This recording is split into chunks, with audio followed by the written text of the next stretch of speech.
Dear friends, welcome back to People's Academy. നമ്മൾ നോക്കുന്ന മുൻവർഷ ചോദ്യങ്ങളാണ്. മുൻവർഷ ചോദ്യങ്ങളും അനുബന്ധ വിവരങ്ങളാണ് നമ്മൾ ഈ വീഡിയോയിലൂടെ നോക്കാൻ ശ്രമിക്കുന്നത്. ഓക്കെ, അപ്പോൾ ആദ്യത്തെ ചോദ്യം നോക്കാം. ഇൻ മെമ്മോറിയൽ എന്ന ചിത്രം ഏത് ചരിത്ര സംഭവവുമായി ബന്ധപ്പെട്ടിരിക്കുന്നു എന്നാണ് ചോദിച്ചിരിക്കുന്നത്. ഓക്കെ, ഇപ്പോൾ ഒരു പെയിൻറ്റിംഗ് ആണ് ഇൻ മെമ്മോറിയൽ. 4 ഓപ്ഷൻ കൊടുത്തിട്ടുണ്ട്. ഉത്തരത്തിലേക്ക് പോവാം. ഓപ്ഷൻ ഡി ആണ്. 1857 വിപ്ലവവുമായി ബന്ധപ്പെട്ടതാണ് ഇൻ മെമ്മോറിയൽ. അപ്പം നമുക്ക് നോക്കാം. 1857 വിപ്ലവവുമായി ബന്ധപ്പെട്ട് ഉള്ള ചിത്രങ്ങളും ചിത്രകാരനും നമുക്ക് നോക്കാം. അപ്പോൾ ഇൻ മെമ്മോറിയൽ എന്ന ചിത്രം വരച്ചതാരെന്ന് വെച്ചാൽ സർ ജോസഫ് നോയൽ പാർട്ടൺ ആണ്. ജോസഫ് നോയൽ പാർട്ടൺ ഓർത്ത് വയ്ക്കാം. അടുത്ത എക്സാമിന് ആരുടെ ചിത്രമാണ് ഇൻ മെമ്മോറിയൽ എന്ന് ചോദിക്കാം. അപ്പോൾ ജോസഫ് നോയൽ പാർട്ടൺ. അടുത്ത റിലീഫ് ഓഫ് ലക്നൗ 1857 വിപ്ലവവുമായി ബന്ധപ്പെട്ടതാണ്. ഇത് വരച്ചത് തോമസ് ജോൺ ബാർക്കർ. അടുത്ത പനോരമ എന്ന ചിത്രം റോബർട്ട് ബുഫോർഡ് മറന്നുപോരുത്, റോബർട്ട് ബുഫോർഡ്. അടുത്ത എക്സിക്യൂഷൻ ഓഫ് ഇന്ത്യൻ റിബൽസ് എന്ന ചിത്രം വരച്ചത് വാസ്ലി വെരൻചഗൻ. ഓക്കെ, വാസ്ലി വെരൻചഗൻ. നോക്കാം. 1857 വിപ്ലവവുമായി ബന്ധപ്പെട്ട് ഉള്ള ചിത്രവും ചിത്രകാരനെയാണ് നമ്മൾ നോക്കിയത്. ഇൻ മെമ്മോറിയൽ എന്ന ചിത്രം വരച്ചത് sir Joseph Noel Paton. Relief of Lucknow എന്ന ചിത്രം വരച്ചത് തോമസ് ജോൺസ് ബാർക്കർ. പനോരമ എന്ന ചിത്രം വരച്ചത് Robert Buford. Execution of Indian rebels എന്ന ചിത്രം വരച്ചത് വാസ്ലി വെരൻചഗൻ എന്ന് ഓർത്തിരിക്കുക. ഓക്കെ, അടുത്ത പോയിന്റ് നോക്കാം. 1857 വിപ്ലവവുമായി ബന്ധപ്പെട്ട് അടുത്ത് നോക്കേണ്ടത് 1857 വിപ്ലവവും സിനിമയും എന്ന ഭാഗം നോക്കാം. ഏതൊക്കെ സിനിമയാണ് 1857 വിപ്ലവവുമായി ബന്ധപ്പെട്ട് ഇറങ്ങിയിട്ടുള്ളത് എന്ന് നോക്കാം. 1857 എന്ന ചിത്രം സംവിധാനം ചെയ്തത് മോഹൻ സിൻഹെ. ഓർത്ത് വയ്ക്കുക, മോഹൻ സിൻഹെ. അടുത്ത് മംഗൾ പാണ്ഡെ ദി റൈസിംഗ് എന്ന സിനിമ സംവിധാനം ചെയ്ത് കേതൻ മെഹ്ത. ഈ മംഗൾ പാണ്ഡെയാണ് ആദ്യത്തെ രക്തസാക്ഷി എന്നറിയപ്പെടുന്നത്. 1857 വിപ്ലവത്തിൻ്റെ ആദ്യ രക്തസാക്ഷി എന്നറിയപ്പെടുന്ന മംഗൾ പാണ്ഡെയാണ്. മംഗൾ പാണ്ഡെ ദി റേസിംഗ് എന്ന സിനിമ സംവിധാനം ചെയ്തത് കേതൻ മെഹ്ത എന്ന് ഓർത്തു വയ്ക്കുക. അടുത്ത Manikarnika the queen of Jhansi എന്ന സിനിമ സംവിധാനം ചെയ്തത് ക്രിഷ് ജഗർലമുടി. ഓക്കെ, ക്രിഷ് ജഗർലമുടി. അടുത്ത ജുനൂൻ എന്ന സിനിമ സംവിധാനം ചെയ്തത് ശ്യാം ബെനഗൽ. അടുത്ത ദി ബെഗർ ഓഫ് കാൺപൂർ എന്ന സിനിമ സംവിധാനം ചെയ്ത് സിക്കാർഡ്.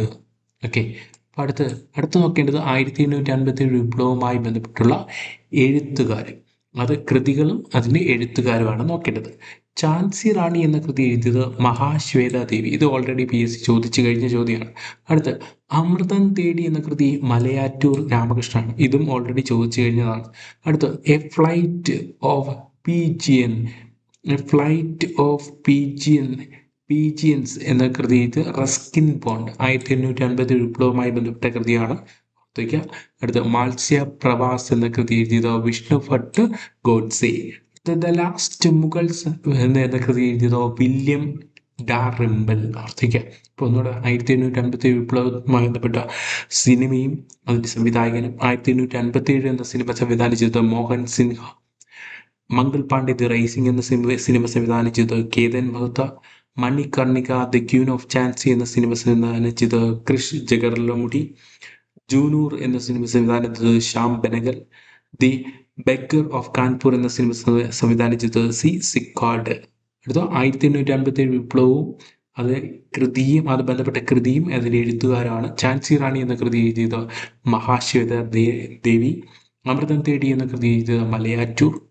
എ ഫ്ലൈറ്റ് ഓഫ് പീജിയൻസ് എന്ന കൃതി എഴുതിയത് റസ്കിൻ ബോണ്ട്. മാത്സ പ്രവാസ് എന്ന കൃതി എഴുതിയത് വിഷ്ണു ഭട്ട് ഗോഡ്സെ. ദി ലാസ്റ്റ് മുഗൾ എന്ന കൃതി എഴുതിയത് വില്യം ഡാറിംബിൾ. ചോദ്യം നോക്കാം. അടുത്ത ചോദ്യം ഇങ്ങനെയാണ്. ഇന്ത്യൻ നാഷണൽ കോൺഗ്രസിനെ ഒരു മൈക്രോസ്കോപ്പിലൂടെ മാത്രം കാണാൻ കഴിയുന്ന ന്യൂനപക്ഷ ജനങ്ങളുടെ പ്രതിനിധികളെന്ന് കളിയാക്കി പറഞ്ഞ ബ്രിട്ടീഷ് ഉദ്യോഗസ്ഥൻ ആര് എന്നാണ് ചോദ്യം. ഓപ്ഷൻ ബി ആണ് ഉത്തരം, ലോർഡ് ഡഫറിൻ. ഓക്കെ, അപ്പോൾ ഇന്ത്യൻ നാഷണൽ കോൺഗ്രസുമായി ബന്ധപ്പെട്ട് വരുന്ന 2 പോയിന്റുകൾ നോക്കാം. ബ്രിട്ടീഷുകാർ രാജ്യദ്രോഹത്തിൻ്റെ ഫാക്ടറി എന്ന് ബ്രിട്ടീഷുകാർ വിശേഷിപ്പിച്ച സംഘടനയാണ് ഇത് INC എന്ന് പറയുന്നത്. രാജ്യദ്രോഹത്തിൻ്റെ ഫാക്ടറി എന്ന് ബ്രിട്ടീഷുകാർ വിശേഷിപ്പിച്ച സംഘടനയാണ് INC. INC ആദ്യ സമ്മേളനം നടക്കുന്നത് 1885 ഡിസംബർ 28-നാണ്. ആദ്യം സമ്മേളനം നടക്കുന്നത് ഗോകുൽദാസ് തേജ്പാൽ സംസ്കൃത കോളേജിലാണ്. ആദ്യം നടത്താൻ തീരുമാനിച്ചത് പൂനെയിലാണ്. എന്നാൽ 1885 ഡിസംബർ 28-ന് ഗോകുൽദാസ് തേജ്പാൽ സംസ്കൃത കോളേജ് മുംബൈയിൽ വെച്ചായിരുന്നു ആദ്യ സമ്മേളനം. ആദ്യ സമ്മേളനത്തിലെ അധ്യക്ഷൻ ഉമേഷ് ചന്ദ്ര ബാനർജി എന്നാണ്. ഉമേഷ് ചന്ദ്ര ബാനർജി. INCയുടെ സ്ഥാപകൻ എന്നറിയപ്പെടുന്ന ഹ്യൂമാണ്. INCയുടെ ആദ്യ സമ്മേളനത്തിൽ പങ്കെടുത്ത പ്രതിനിധികളുടെ എണ്ണം 72.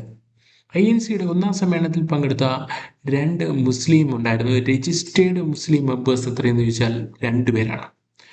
രണ്ടാം സമ്മേളനം 1886 കൊൽക്കത്ത സമ്മേളനം. അധ്യക്ഷൻ ദാദാഭായ് നവറോജി. INC പ്രസിഡന്റ് ആവുന്ന ആദ്യ പാഴ്സി മതക്കാരനാണ് ദാദാഭായ് നവറോജി. രണ്ടാം ANC സമ്മേളനത്തിൽ പങ്കെടുത്ത പ്രതിനിധികളുടെ എണ്ണം ചോദിച്ചാൽ 436. ആദ്യ പാഴ്സി മതക്കാരാണ് ദാദാഭായ് നവറോജി നമ്മൾ പറഞ്ഞു കഴിഞ്ഞു. 1887 ANC സമ്മേളനം നടന്നത് മദ്രാസിലാണ്. ANC president Badruddin Tyabji. ANC president ആകുന്ന ആദ്യ മുസ്ലിമാണ് ബദറുദ്ദീൻ തിയാബ്ജി എന്ന് ഓർത്ത് വയ്ക്കുക. ചോദിച്ചു കഴിഞ്ഞ ചോദ്യമാണ്. മൂന്നാം സമ്മേളനത്തിൽ പങ്കെടുത്ത പ്രതിനിധികളുടെ എണ്ണം ചോദിച്ചാൽ 603 പേരാണെന്ന് ഓർത്ത് വയ്ക്കുക. 1888 സമ്മേളനം നടക്കുന്ന അലഹാബാദാണ്. ആദ്യ ഇംഗ്ലീഷ് പ്രസിഡന്റാണ് അധ്യക്ഷൻ. അദ്ദേഹം ജോർജ് യൂൾ എന്നറിയപ്പെട്ടു. 1896 കൽക്കട്ട സമ്മേളനത്തിൽ വന്ദേ മാതരം ആദ്യമായി പാടിയ കോൺഗ്രസ് സമ്മേളനം. അധ്യക്ഷൻ റഹ്മത്തുള്ള സയ്യാനി. വന്ദേ മാതരം ആദ്യമായി പാടിയ കോൺഗ്രസ് സമ്മേളനം 1896 കൽക്കത്ത സമ്മേളനം.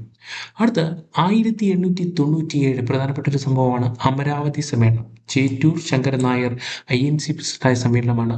INC പ്രസിഡന്റ് ആക്കുന്ന ആദ്യ മലയാളിയാണ് ചേറ്റൂർ ശങ്കരൻ നായർ എന്ന് ഓർത്തു വയ്ക്കാം. അടുത്ത പോയിന്റ് നോക്കാം. INCയുടെ 1901 കൽക്കട്ട സമ്മേളനത്തിന് പ്രത്യേകത ഗാന്ധിജി ആദ്യമായി പങ്കെടുത്ത കോൺഗ്രസ് സമ്മേളനം 1901 കൽക്കട്ട സമ്മേളനം. അധ്യക്ഷൻ ദിൽഷാ വാജ്പേയി. 1905 ബനാറസ് സമ്മേളനത്തിന് പ്രത്യേകത ബംഗാൾ വിഭജനത്തിനെതിരെ പ്രമേയം പാസാക്കിയ സമ്മേളനമാണ്. 1905 ബനാറസ് സമ്മേളനം. അധ്യക്ഷൻ ഗോപാലകൃഷ്ണ ഗോഖലെ. 1906 കൊൽക്കട്ട സമ്മേളനത്തിന്റെ അധ്യക്ഷൻ ദാദാഭായ് നവറോജിയാണ്. സ്വരാജ് എന്ന ലക്ഷ്യം പ്രഖ്യാപിച്ച സമ്മേളനം 1906 കൽക്കട്ട സമ്മേളനം എന്ന് ഓർത്തുവയ്ക്കുക. അടുത്ത് 1907 സൂററ്റ് വിഭജനം. മിതവാദികളും തീവ്രവാദികളും തമ്മിൽ വിഭജനം നടന്ന സമ്മേളനം 1907 സൂററ്റ് സമ്മേളനം. തീവ്രവാദികളുടെ പ്രധാന നേതാവായിരുന്നു ബാലഗംഗാധര തിലക്, ഗോപാലകൃഷ്ണ ഗോഖലെ. 1911 കോൺഗ്രസ് സമ്മേളനത്തിന്റെ പ്രത്യേകത കൽക്കട്ട സമ്മേളനമാണ്. ജനഗണമന ആദ്യമായി പാടിയ കോൺഗ്രസ് സമ്മേളനമാണ്. 1911 കൽക്കട്ട സമ്മേളനം. BN ദർ ആരായിരുന്നു അധ്യക്ഷൻ എന്ന് പറയാം. 1917 കോൺഗ്രസ് സമ്മേളനത്തിന്റെ പ്രത്യേകത ആനി ബെസന്റ് ANC പ്രസിഡന്റ് ആയത് 1917 ANC പ്രസിഡന്റ് ആകുന്ന ആദ്യ വനിത ആനി ബെസന്റ് എന്ന് ഓർത്തു വയ്ക്കാം. 1924 ബൽഗാം സമ്മേളനം. ഏറ്റവും പ്രധാനപ്പെട്ട ഒരു പോയിന്റാണ്. അധ്യക്ഷൻ മഹാത്മാഗാന്ധി. മഹാത്മാഗാന്ധി അധ്യക്ഷനാകുന്ന ആദ്യ ANC സമ്മേളനം 1924 ANC സമ്മേളനം. 1925 കാൺപൂർ സമ്മേളനം. ആദ്യ ഇന്ത്യൻ വനിതാ പ്രസിഡന്റ് സരോജിനി നായിഡു ANC പ്രസിഡന്റായ സമ്മേളനമാണ് 1925 കാൺപൂർ സമ്മേളനം. സരോജിനി നായിഡു ആണ് ANC പ്രസിഡന്റ് ആകുന്ന ആദ്യ ഇന്ത്യക്കാരി എന്ന് പറയുന്നത്. അടുത്ത 1929 ലാഹോർ സമ്മേളനം. അധ്യക്ഷൻ ജവഹർലാൽ നെഹ്റു. പൂർണ്ണ സ്വരാജ് പ്രമേയം പാസാക്കിയ കോൺഗ്രസ് സമ്മേളനമാണ് 1929 ലാഹോർ സമ്മേളനം. ജനുവരി 26 സ്വാതന്ത്ര്യ ദിനമായി ആചരിക്കാൻ തീരുമാനിച്ച സമ്മേളനം 1929 ലാഹോർ സമ്മേളനമാണെന്ന് ഓർത്തു വയ്ക്കുക. ചോദ്യം നോക്കാം. അടുത്ത ചോദ്യം, താഴെ പറയുന്നവയിൽ ചട്ടമ്പി സ്വാമികളുടെ കൃതി അല്ലെങ്കിൽ കൃതികൾ അല്ലാത്തത് ഏത് എന്നാണ് ചോദ്യം. 4 ഓപ്ഷൻ തന്നിട്ടുണ്ട്. ഏതൊക്കെയാണ്? ആത്മോപദേശ ശതകം, ആദ്യ ഭാഷ, പ്രാചീന മലയാളം, അഭിനവ കേരളം. അപ്പോൾ ഇതിലേതാ ഉത്തരം? ഓപ്ഷൻ സി ആണ് ഉത്തരം. അദ്ദേഹത്തിന് അല്ലാത്തത് 1ഉം 4ഉമാണ്. ആത്മോപദേശ ശതകം ആരുടെയെന്ന് വെച്ചാൽ ആരുടെയാണ്? ശ്രീ നാരായണ ഗുരുവിൻ്റെയാണ് ആത്മ ഉപദേശക ശതകം എന്ന് പറയുന്നത്. അപ്പോൾ അഭിനവ കേരളം ആരുടെയാണ്? വാഗ്ഭടാനന്ദൻ്റെയാണ് അഭിനവ കേരളം എന്ന് ഓർത്തു വയ്ക്കുക. അപ്പോൾ ഇനി നമുക്ക് ഇവിടെ പറഞ്ഞിരിക്കുന്നത് ചട്ടമ്പി സ്വാമികളാണ്. ചട്ടമ്പി സ്വാമികളുമായി ബന്ധപ്പെട്ട് കുറച്ച് വിവരങ്ങൾ നോക്കാം. ചട്ടമ്പി സ്വാമികൾ ജനിക്കുന്നത് 1853 ഓഗസ്റ്റ് 25-നാണ്. ജനിച്ച സ്ഥലം കൊല്ലൂർ കണ്ണമ്മൂല. എവിടെയാണ്? കൊല്ലൂർ കണ്ണമ്മൂല. യഥാർത്ഥ പേര് അയ്യപ്പൻ. കുട്ടിക്കാല പേര് കുഞ്ഞൻ പിള്ള. ഷൺമുഖദാസൻ, സർവവിദ്യാധിരാജ, ശ്രീ ഭട്ടാരകൻ, ശ്രീ ബാലഭട്ടാരകൻ, കാഷായം ധരിക്കാത്ത സന്യാസി എന്നിങ്ങനെ അറിയപ്പെട്ടിരുന്നത് ചട്ടമ്പിസ്വാമികളാണ്. ചട്ടമ്പിസ്വാമികൾക്ക് ജ്ഞാനോദയം ലഭിച്ച സ്ഥലം വടിവീശ്വരമാണെന്ന് ഓർത്തു വയ്ക്കുക. അപ്പോൾ ചട്ടമ്പിസ്വാമികൾ ജനിച്ചത് 1853 ഓഗസ്റ്റ് 25, ജനിച്ച സ്ഥലം കൊല്ലൂർ കണ്ണമ്മൂല. യഥാർത്ഥ പേര് അയ്യപ്പൻ, ബാല്യകാല പേര് കുഞ്ഞംപിള്ള. ഷൺമുഖദാസൻ, സർവവിദ്യാധിരാജ, ശ്രീ ഭട്ടാരകൻ, ശ്രീ ബാലഭട്ടാരകൻ, കാഷായം ധരിക്കാത്ത സന്യാസി എന്നിങ്ങനെ അറിയപ്പെട്ടത് ചട്ടമ്പിസ്വാമികളാണ്. ഇദ്ദേഹത്തിന് ജ്ഞാനോദയം ലഭിച്ച സ്ഥലം വടിവീശ്വരമാണ്. അടുത്തപോലെ നോക്കാം, ഇദ്ദേഹത്തിൻ്റെ പ്രധാന കൃതികൾ നമുക്ക് നോക്കാം. അദ്വൈത ചിന്താപദ്ധതി, കേരളത്തിലെ ദേശനാമങ്ങൾ, ആദിഭാഷ, അദ്വൈത വരം, മോക്ഷപ്രദീപ് ഖണ്ഡനം, ജീവകാരുണ്യ നിരൂപണം, പുനർജന്മ നിരൂപണം, നിജാനന്ദ വിലാസം. അതായത് സുന്ദരസ്വാമിയുടെ തമിഴ് കൃതിയുടെ പരിഭാഷയാണ് നിജാനന്ദ വിലാസം എന്ന് പറയുന്നത്. അടുത്ത് വേദാധികാര നിരൂപണം, വേദാന്ത സാരം, പ്രാചീന മലയാളം, അദ്വൈത പഞ്ചരം, സർവമത സാമരസ്യം, പരമഭട്ടാര ദർശനം, ബ്രഹ്മത്വ നിർവാസം. അപ്പം നമ്മൾ ശ്രദ്ധിക്കുക, അദ്വൈത ചിന്താപദ്ധതി, കേരളത്തിലെ ദേശനാമങ്ങൾ, ആദിഭാഷ, അദ്വൈത വരം, മോക്ഷപ്രദീപ ഖണ്ഡനം, ജീവകാരുണ്യ നിരൂപണം, പുനർജന്മ നിരൂപണം, നിജാനന്ദ വിലാസം, വേദാധികാര നിരൂപണം, വേദാന്ത സാരം, പ്രാചീന മലയാളം, അദ്വൈത പഞ്ചരം, സർവമത സാമരസ്യം, പരമഭട്ടാരക ദർശനം, ബ്രഹ്മത്വ നിർവാസം. അപ്പോൾ അടുത്ത് ചട്ടമ്പിസ്വാമികൾ ശ്രീനാരായണ ഗുരുവിനെ കണ്ടുമുട്ടിയ വർഷം 1882. ചട്ടമ്പിസ്വാമികൾ വിവേകാനന്ദനെ കണ്ടുമുട്ടിയ വർഷം 1892. ചട്ടമ്പിസ്വാമികൾ സമാധിയാവുന്നത് 1924 മെയ് 5-നാണ്. 1924 വൈക്കം സത്യാഗ്രഹം നടക്കുന്ന സമയത്താണ് ഇദ്ദേഹം. വൈക്കം സത്യാഗ്രഹം നടക്കുന്ന വർഷം 1924. 1924 ചട്ടമ്പിസ്വാമികൾ സമാധിയാവുന്നത്. 1924 മെയ് 5-നാണ്.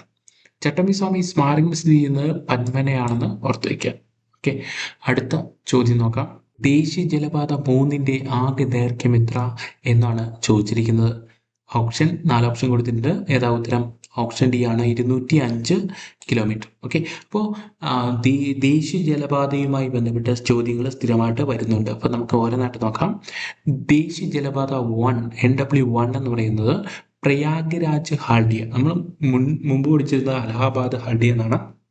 ആ പേര് മാറ്റിയിട്ട് എന്താക്കി? പ്രയാഗ്രാജ് എന്നാക്കി. അപ്പോൾ പ്രയാഗ്രാജ് ഹാൽഡിയ മൊത്തം ദൂരം 1620 കിലോമീറ്റർ. അത് ഓപ്ഷനിൽ തന്നെ ഉണ്ട്. ഓപ്ഷൻ ബി എന്ന് പറയുന്നത് 1620 അടുത്ത് NW2 എന്ന് പറയുന്നത് സാദിയ ദുബ്രിയാണ്. ഇതിൻ്റെ നീളം 891 കിലോമീറ്റർ. ഓപ്ഷൻ സി എന്ന് പറയുന്നത് 891 കിലോമീറ്റർ. അടുത്ത് NW3 എന്ന് പറയുന്നത് കൊല്ലം കോട്ടപ്പുറമാണ്, 205 കിലോമീറ്റർ. അടുത്ത് NW4 എന്ന് പറയുന്നത് കാക്കിനട പുതുച്ചേരിയാണ്, 1078 കിലോമീറ്റർ. അടുത്ത് NW5 എന്ന് പറയുന്നത് ബ്രാഹ്മണി മഹാനദി ഡെൽറ്റയാണ്. അതിൻ്റെ നീളം 623 കിലോമീറ്റർ ആണ്. ഇത് ഓൾറെഡി ചോദിച്ചു കഴിഞ്ഞ ചോദ്യമാണ്. NW5 എന്ന് പറയുന്നത് ഓൾറെഡി ചോദിച്ചു കഴിഞ്ഞ ചോദ്യമാണെന്ന് ഓർത്തു വയ്ക്കുക. അടുത്ത NW6 എന്ന് പറയുന്നത് ലക്കിപ്പൂർ ഫാങ്കയാണ്, 121 കിലോമീറ്റർ ആണെന്ന് ഓർത്തു വയ്ക്കുക. അടുത്ത NW7 എന്ന് പറയുന്നത് ഇല്ലം ബസാർ കത്വ ആണ്, 90 കിലോമീറ്റർ. NW8 എന്ന് പറയുന്നത് ആലപ്പുഴ ചങ്ങനാശ്ശേരിയാണ്, 28 കിലോമീറ്റർ. NW9 ആലപ്പുഴ അതിരമ്പുഴയാണ്, 23 kilometre. NW10 Dharamtar jetty Revas ആണ്, 19.42 കിലോമീറ്റർ എന്ന് ഓർത്ത് വയ്ക്കുക. അപ്പോൾ NW നാഷണൽ വാട്ടർ വേസ് കൃത്യമായിട്ട് നോട്ട് ചെയ്ത് വയ്ക്കുക. ഒരു ചോദ്യം അതിൽ നിന്നുണ്ടാവും, അതിൻ്റെ ഉത്തരം നമുക്ക് കിട്ടുകയും ചെയ്യും, ഒരു മാർക്ക് സ്കോർ ചെയ്യാൻ കഴിയുകയും ചെയ്യും. Okay, thank you for watching. അടുത്തൊരു സെക്ഷനിൽ വീണ്ടും കാണാം. Thank you.